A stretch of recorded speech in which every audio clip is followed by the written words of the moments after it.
लोकसभा चुनाव के परिणाम के बाद से ही अमरावती में राजनीतिक माहौल काफी गर्मा गया है। एक दूसरे पर आरोप प्रत्यारोप के साथ ही बैनर फाड़ने के मुद्दे से माहौल थोड़ा बिगड़ गया था। हालांकि अभी शांति है। इन सब विवाद पर भाजपा प्रवक्ता शिवराय कुलकर्णी ने कांग्रेस द्वारा लगाए गए आरोप को निराधार बताया है। अमरावती लोकसभा मतदारसंघामध्ये काँग्रेस निवडून आल्यानंतर संपूर्ण जिल्ह्यामध्ये आनंदोत्सव साजरा करताना काँग्रेस नेत्यांच्या उपस्थितीत रेती चोर असतील, गुंड असतील, वरली मटकेवाले असतील, अवैध धंदे करणारे गुंड असतील, या सगळ्या गुंडांनी अत्यंत अश्लील हावभाव करून संपूर्ण जिल्ह्याची राजकीय संस्कृती आणि या जिल्ह्यातलं सांस्कृतिक वातावरण खराब करण्याचं अश्लाघ्य कृत्य हे काँग्रेसच्या लोकांनी केलेलं आहे, काँग्रेस नेत्यांच्या उपस्थितीत केलेलं आहे।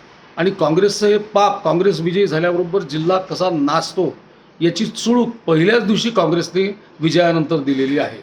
आता आपलं हे जे पाप आहे, हे पाप लपवण्यासाठी काँग्रेस आता त्यांचं पोस्टर फाडलं म्हणून भाजपावर आरोप करायला लागलेला आहे। याच्या मागचं कारण त्यांना त्यांचं पाप लपवायचं आहे।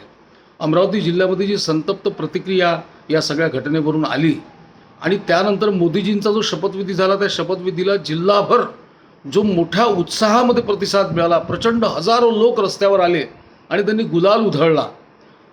काँग्रेसच्या विजयानंतर पिवळी माती उधळल्या गेली होती सर्वत्र आणि अश्लील हावभाव, अश्लील हातवारे केल्या गेले होते।